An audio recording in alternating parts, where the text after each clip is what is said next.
Hello and welcome, my dear friend. Sometimes you forget how much God loves you.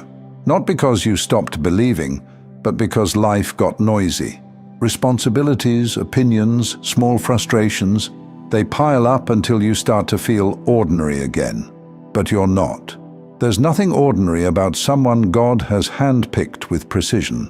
When He chooses to reveal that kind of work, it shows up quietly in how you move, how you think, how you respond. And suddenly people start to sense it too, with every cell in their body. You've probably noticed it lately. You're out living a seemingly ordinary day, queue at the shop, short ride in a lift, quick stop for coffee, and someone locks eyes with you longer than makes sense. Not a flirt, not a glare, just stuck. They look away, look back, then pretend they weren't looking at all. You feel the moment land, but you keep moving. Here's the simple truth behind those moments. God made your energy speak before you even think about what you want to say.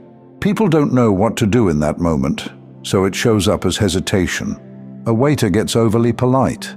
A neighbor keeps it brief, not cold, just careful. A friend types, deletes, then sends the toned-down version. They're not sure why they're being cautious with you, they just are. Now think about famous people for a second. Most folks don't walk straight up to them. They hover, they whisper. They don't feel like they have the pass to approach. That's the quiet calculation some people are doing with you. Not because you asked for distance, but because your life started carrying weight, and people treat weighty things carefully. Where did that weight come from? God's hand, working in the background. He didn't give you a speech about it. He changed your everyday shape. You reply slower, but cleaner. You don't explain yourself 3 times. You leave rooms when your spirit says enough, even if the clock says you could stay. You say yes and no without building a courtroom around each one. That kind of clarity has a sound. Rooms hear it. Some will feel safer around you. They exhale. They tell you the real thing instead of the rehearsed version. Others will stall. They'll go jokey, change the topic, or act different for no obvious reason. A few will edge away, not because you harmed them, but because being near you wakes up parts of them they've been avoiding. Your calm presses pause on their noise. There's also another layer you felt, but maybe never named. Sometimes a stranger looks at you like they know you. It's not this life memory, it's older. Souls brush past each other long before introductions do. When they see you now, something in them tries to remember where that recognition came from. They won't find the file, they'll just feel the pull. And yes, there's a reason some people admire you and still won't come closer. Value makes people cautious. If they misstep with a random person, no big deal. If they misstep with you, it feels expensive. So they watch their words. They test the air. They hold back. That gap isn't rejection. It's reverence they don't know how to handle yet. You don't rush to fill the pause. If someone's searching for their words, you let them find them. You keep your warmth visible, a small smile, steady eye contact, one clear question. How are you, really? And lately, you hold your boundaries without a speech. That doesn't work for me, is enough. My dear friend, let careful people be careful. Some need time to match the honesty they feel in you. Give it to them. And about this new you, remember, most people don't approach you because they don't feel they have equal access. They think, what would I even say? Do I belong in that conversation? That's what some are thinking with you spiritually. They sense the God work in your life, and they don't want to mishandle it. It's clumsy, yes, but it's also respect in a rough draft. You'll also meet the other reaction, the cold look, the clipped tone, the person who suddenly turns bitter around you. And now you don't even try to fix it. You don't shrink anymore for it. That was the old you who did that. Your new assignment is to stay exact. Same voice, same pace, same peace, and let their weather be their weather. And for the ones who truly need you, they will cross the room. You won't need to lure them. They'll find plain words. I don't know why, but I feel like I can be honest here. That's your cue. Not a lecture, not a sermon, just presence. One good question, one honest answer, and the patience to listen all the way through. If you ever feel tempted to call these moments awkward, trade that word for confirmation. It's not just a thought in your head. God raised the value of your presence and then adjusted how people read you. It's hard to handle at first, but as time goes by, it becomes second nature. It slows down the wrong motives and clears a lane for the right ones. So when someone gives you that long look and then looks away, smile inside. They're not just seeing you, they're picking up the signal God placed on you. They're doing the same thing people do with a name they respect. They circle first, they measure themselves, and then, when they're ready, they step forward. Beauty in all of this is, you didn't ask to stand out. God decided it was time, and once He decides that, you can't hide, even if you try. See, you were never meant to be easily explained. That's why people study you, mimic you, or quietly measure themselves beside you. They're trying to solve a mystery that wasn't made for logic.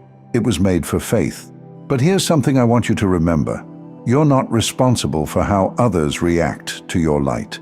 Your job isn't to dim it, defend it, or prove it's real.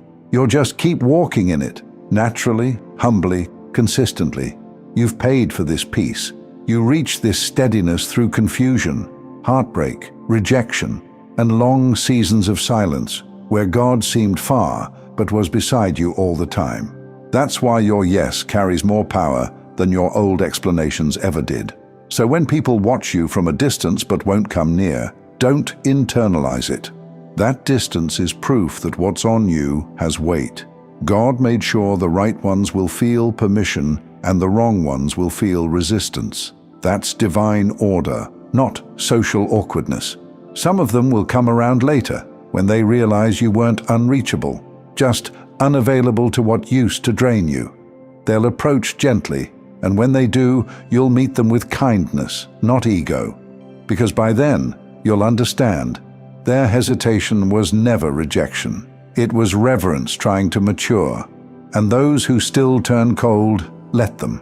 You don't need to stand in court defending your spirit every time someone misreads your silence. You're not cold, you're focused. You're not distant, you're protected. You're not proud, you're precise. That's what spiritual maturity looks like, knowing when to be approachable and when to stay unavailable.